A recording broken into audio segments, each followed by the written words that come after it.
We're all paying close attention to how much we're spending at the pump, which explains why more people are now noticing hold fees tacked on to their gas purchases. Consumer reporter John Matteries looks into why this happens and what you can do about it so you don't waste your money. Linda Begley stopped to fill up her gas tank. I use my debit card like I always do, and they've always taken out just the amount of gas. But this time, the gas pump hit her debit card for $125, almost draining her checking account. They put a $125 hold on a $32 gas purchase, which was like 4 times the amount.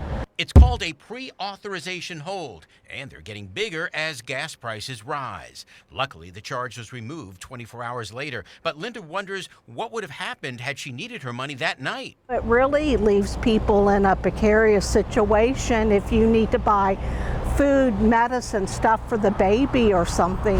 So why do pump holds exist in the first place? Well, experts say it's a security measure to make sure you can afford that expensive fill-up and are not going to drive away with free gas.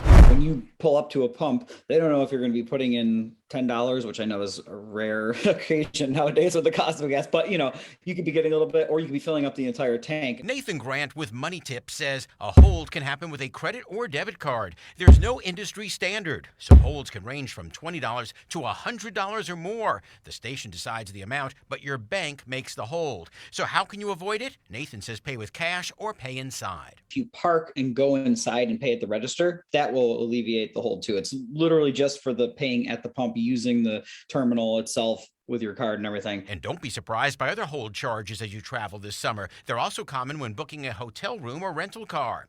Linda wants to warn others. I feel bad for people or their account bounces and they're charged fees. And that way you don't waste your money. I'm John Matteries.